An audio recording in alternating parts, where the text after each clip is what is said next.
What's up, family? Welcome to Positive Power Double XI, J. Royce Films. I'm Jerry Royce Live, and you're watching The Red Room with Shay Samuels, right here on Music Vision Television. That's right, MVTV-21.com. It's going to be awesome, y'all. So please share this file. It's going to be awesome. You know what's going to be? It's going to be lit.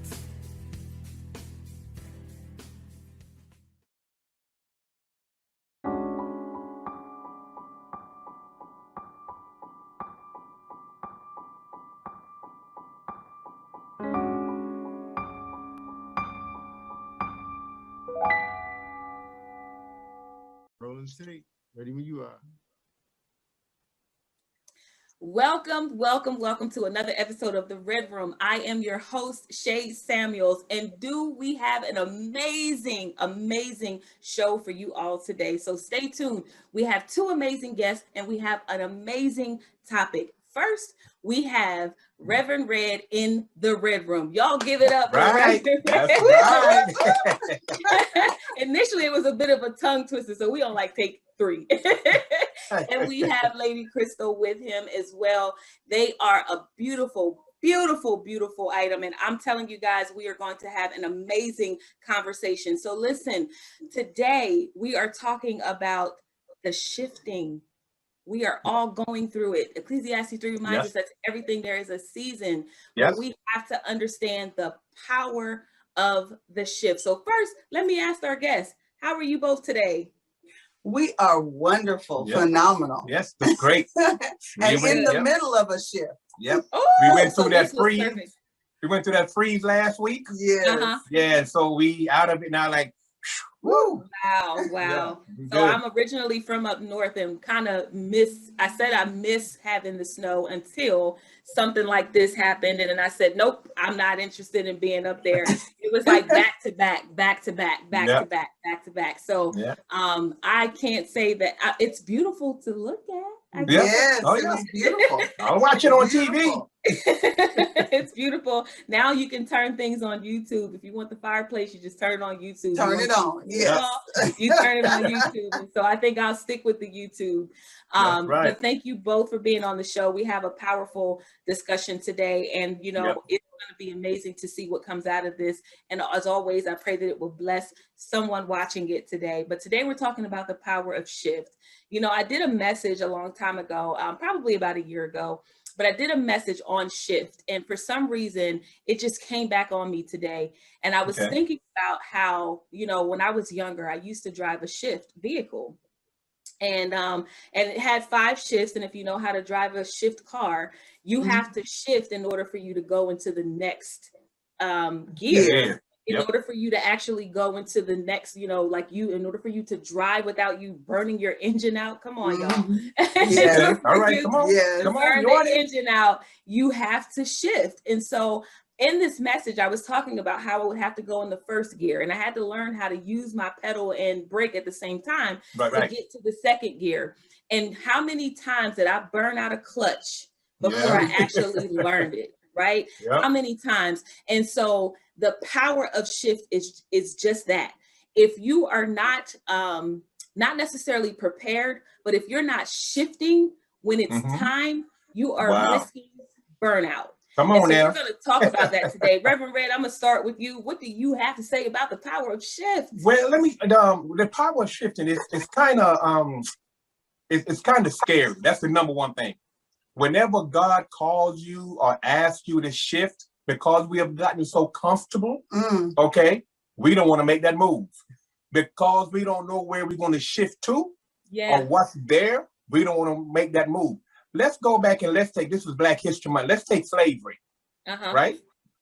A lot of slaves, I think they said like 70 to 80% of the slaves that were free didn't want to shift to freedom. Right. They didn't want to shift. They didn't want to make that move. Yeah. Because of the unknown. Yeah. Many of us today, the enemy have us in bondage, have us in a certain situation, and God is calling you and opening the door for you to make a shift, to make a move. But because we don't know where God is taking us, Yeah. And, you know, God knows, but we don't know. Since God ain't told us and we don't know, then we are nervous about the shift. Yes. How can we be nervous about where God is taking us? But here's the thing. So you said that God, so, well, first of all, we all know there's a such thing as discernment. And so our steps are already ordered. Now, God might not have shown us the full plan, of course, because if God shows us the full plan, then why would we even need God? Why would we even desire God? So he's not going to show us the full plan. But we just talked about this on another episode, that there's a seed. I called it the believe seed on one of my messages. Okay. There's a believe seed that is in all of us at the time that we're born. And so with that comes vision.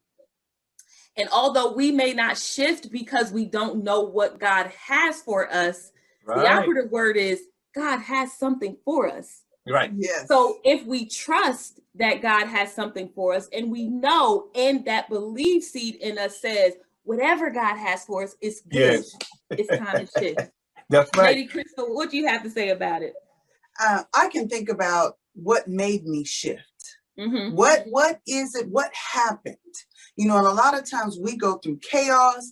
There might be something that causes us to shift. And it might be, I remember driving my first shift gear car, and I learned in the parking lot before I purchased the car because it was so much cheaper. Yeah. And the throttle, if I took my foot off the throttle, I would jerk.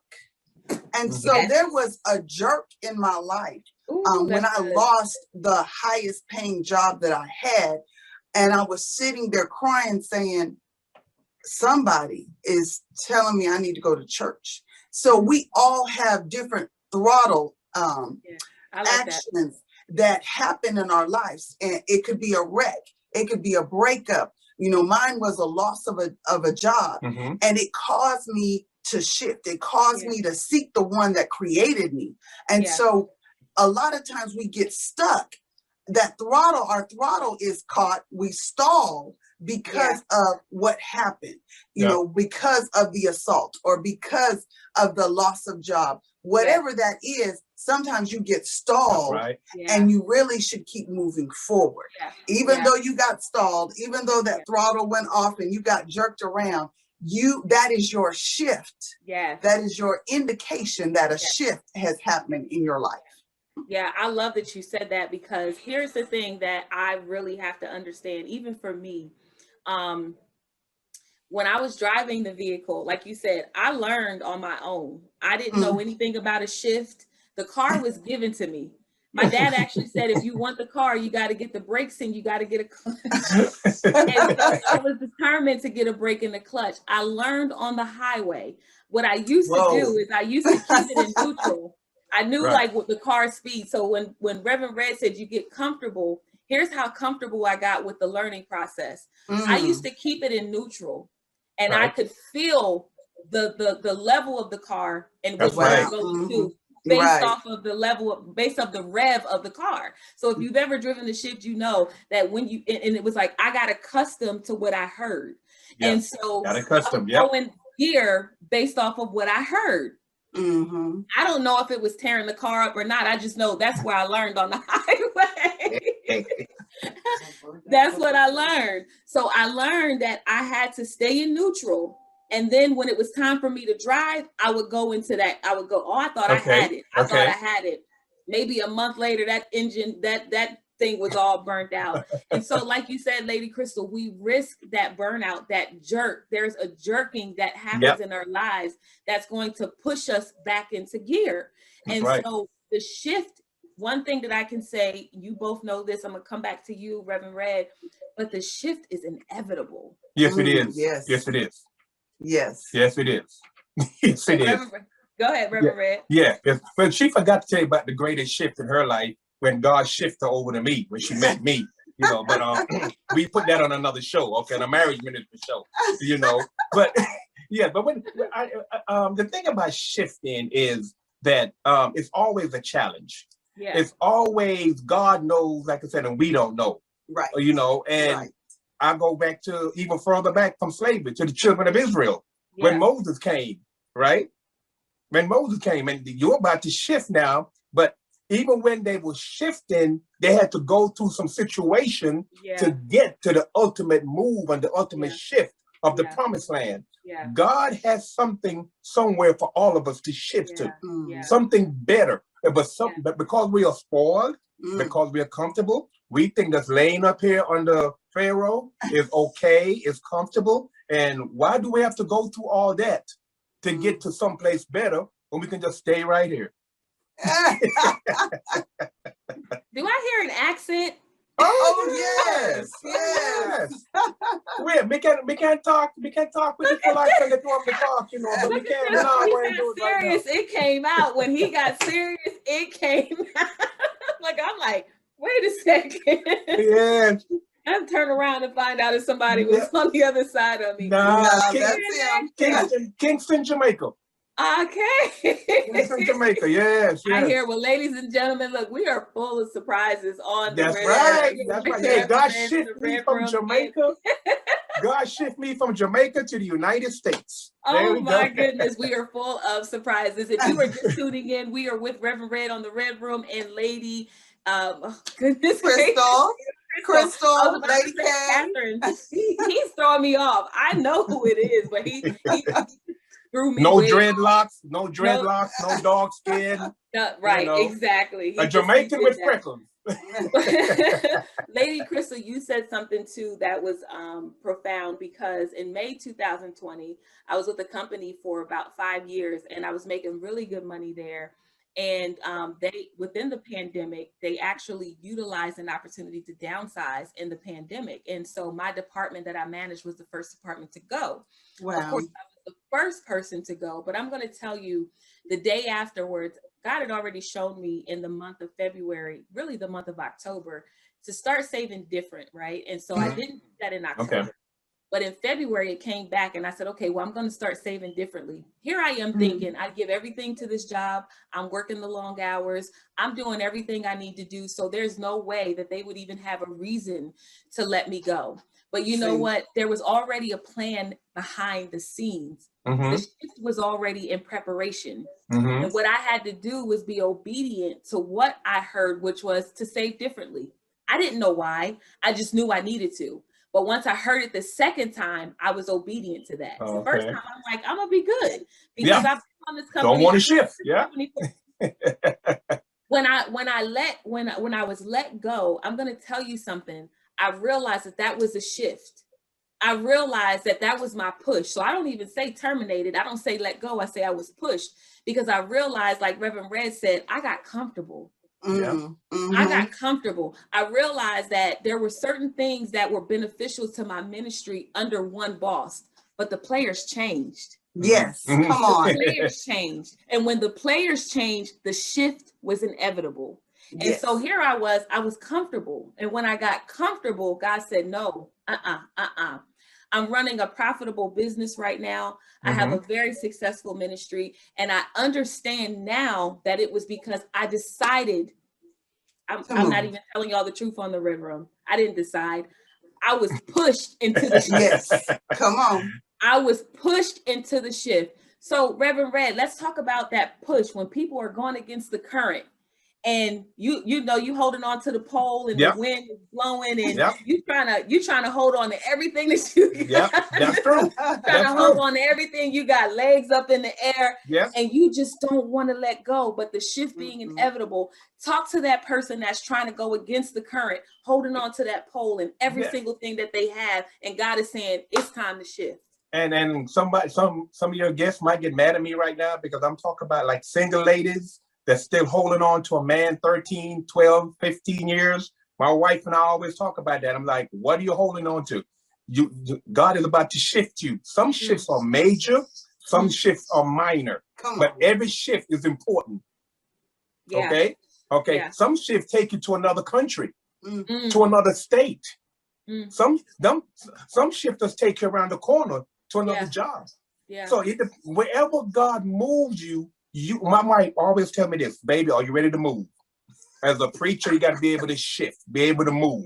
wherever God wants you. And sometimes I'm spoiled. That's why I can say this. I'm like, oh, baby, I ain't going nowhere. I'm staying right here. I'm a minister right here. I was in South Dallas for the longest ministering. Hey, God said, let's move north. And my wife kept saying that. And I'm like, well, this is good. I'm comfortable. We got our building. It's paid for. We are right here. God uprooted us. And guess what? Shift.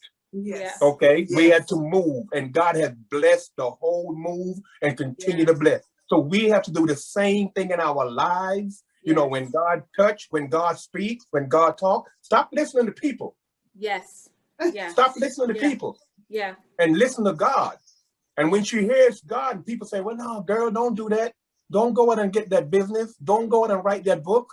Don't go out and do that, whatever. Okay. Let people speak positive in your life. If God is asking to move, girl, you better move. Say, my man, you better move. Because God, I'm not going to be the one to hinder you from shifting and moving when you hear the voice of God.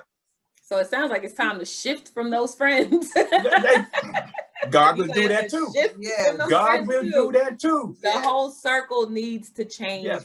You know, the primary thing here is that there is so much power in the shift. And because a lot of people are afraid, like you said, we've gotten so comfortable with just being status quo. Here's another thing that we've gotten comfortable with, what it looks like. Yes. We have so much in front of us with social media. There's so many people pretending to be something that they're not. And a lot of people see with their eyes, this person has shifted. And guess what? It's because the status changed. That's right. That's right. Yes. Lady KRYSTAL, the status changed. Yes. So here's what they see. So you now see your friend who's like, I'm a homeowner. You don't know what it took for them to get it. That's you don't know what they went through. You don't know what they cried about at night. Stop it. Stop it. Absolutely. Stop it now. Wow. Stop it. You know, we when I told my husband it's time to move, we were moving. God said for us to move from our house. We had been in our house for 17 years. Didn't want to move. So we passed that halfway mark. And so I'm like, God said for us to move. And my husband's like, where are we moving to? I said, I don't know. But God said for us to move. She started packing stuff. I'm the only one. I come home, she started packing. I'm like, what are you doing? I'm the only one in the house packing. My son is like, my mama crazy. But she packing for it. We not moving. My son was like, no, this is my house. You know, we're not moving. I'm like, God said for us to move. So he made us uncomfortable in our home. Things started shifting. Our house literally started shifting. And so I'm looking at cracks and I'm like, oh my gosh, you know, we got to fix this foundation. And God was like, no, you need to move. You need to move. So when I said, okay, we're moving, it took 3 days. You didn't hear me. It took 3 days. Our house was on the market for 3 days and we sold it. And then we were like, where are we going to move? It was in an uncomfortable time. We had a vacation and a basketball tournament because we do a basketball ministry with underprivileged and overprivileged kids. We bring them together. Mighty King. Okay, good. Mighty I King like basketball. And so that some of them have never played with other races until they came. I like that. Never interacted, never spent the night over at anybody else's house, but that's another story. But in the midst of that, we had the trip, we had the house of our house for sale. We had to pack. Guess what? We didn't have a place to go. Wow. But God. Yeah. And we moved into an apartment and we're like, people are going, you said status quo. People are going to look at us like, why are they at that age living in an apartment? They had a house. What happened? So a lot of times in this Christian walk, people are like, you have to have this. You have to have this title. You have to have this much. You have to drive this kind of car in order to be successful. And so it was looking like we were unsuccessful, but we were in the shift of God. That's right. Wow. Yep. Wow. Wow. Look, the two of you are blessing me, and I know that someone is watching this today, and you may not have realized that you were in the midst of your shift, But if you've heard what we talked about, listen, you are in the midst of your shift. The shift is inevitable. You need to stop holding on to the pole. That's right. Let the wind just blow you. Like, let us blow it for you. That's right. Yes. Let the wind just blow you, because it is inevitable. And here I am, you know, I laugh while you guys were talking, because it's like, kind of, you got to practice what you preach. You're talking, and I realize I'm in the midst of a shift. You know, while you're talking, I'm realizing I'm in the midst of a shift. And for me, sometimes I'm like, God, another one. You know, I'm like, I feel like an army brat sometimes, because I'm always uprooted, and because I'm always moving, and I'm always, you know, it's like, when do I get a break? You know, I just want to settle. You know? But I realize that the shifts are inevitable. There's ever-changing environments around us. Shift, like you said, Reverend Red, you know, you got to look at changing your circle. Don't be afraid of, because you grew up with these people and they were in high school with you. Come on now. You pinky swear to be friends all your life. You know, you guys did elbow spit, whatever you did. Here, our reality is that when you say yes to God, things are going to change in your life. That's right. I tell people this all the time. For some reason, we've been brainwashed to believe that everything of God is warm and fuzzy. But we go on a battlefield.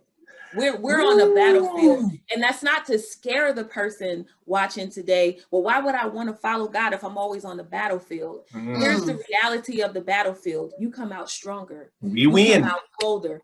Look, go ahead, Reverend Red. Say it again. We win.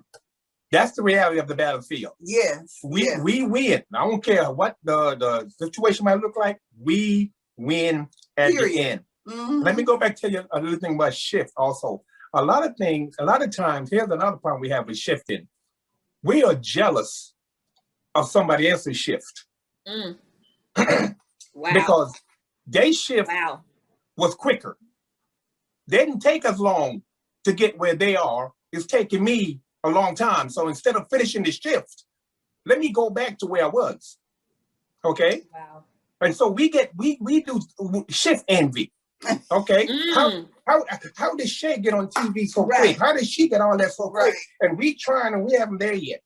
God's supposed to be shifting us there. We're not there yet. And people get jealous of someone else's shift instead of glorifying God and say, God, if you took her there, if you moved Jerry where he is, if you took my neighbor, my friend, guess what? I'm looking for you the same thing with me, but do it on your time, God. Yes. You know, the children of Israel could have went a shorter route to get to the promised land. Yes. A whole lot shorter route. They didn't have to do what they did. Yes. They said, why is Moses shifting us up there? We can shift down here and be a whole lot quicker. That's not what God has for you. That's not the journey that God has for you. Each one of us have our own different journey. Absolutely. And you know what that makes, Shay? When we have our own different journey, it gives each one of us our own different testimony. Yes. See, our testimony is not like your testimony. Yes. See what I'm saying? You got a different shift testimony than what we have. Yes. You see, and that's what God is saying. So don't be envy of nobody else's shift. No matter if it's quick overnight, you might like, boom. Well, they did it quick. What's wrong with us? God has his time. He's working with you. You just let God do what he has to do in his time frame. Yeah. Yeah. You know, it amazes me. It amazes me because the number one group of people that have the biggest challenge with the shift are the believers. Look at her. I'm about to stand up and run around. Did you see their faces? Yes. And why is that? Why is that? Why is that? Yes. Because we are not taught that in church. We're taught that it's you're supposed to be rich and wealthy and supposed to have all quick. Everything is supposed to be, you pray for it and you get it.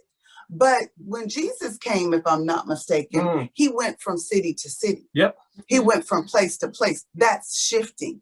He taught his disciples how to shift. They shifted from disciples to apostles.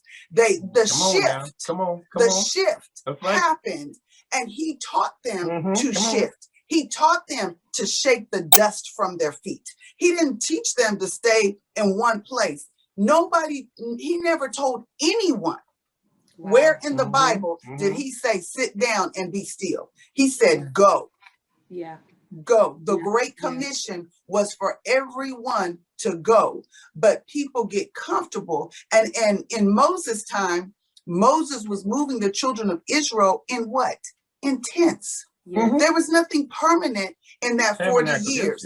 They were moving in tents. Now, when God wants you to settle down, he'll give you a house that you did not build. He'll give you land that you didn't. Come on, somebody. He shifts you. He's going to give you that fur coat that you ain't know was going to come out of that bedroom for your photo shoot. Boy, here we go with that fur coat. Well, I do want to end with saying this. Like a caterpillar is meant to turn into a butterfly. I did a study, and that study said that if a caterpillar lives past its life expectancy before turning into a butterfly, it will die.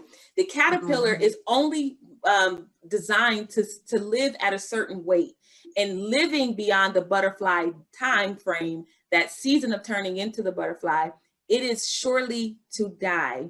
So if you're watching this today, know that it is time for you to shift. You have heard it here from the three of us, and we have been through our own shifts. We have our own testimonies, but at the end, Reverend Red said it best: we win. So I want to thank you all for tuning in. I want to thank you both for being my guests on the Red Room. Thank you for having us. Thank you for having us.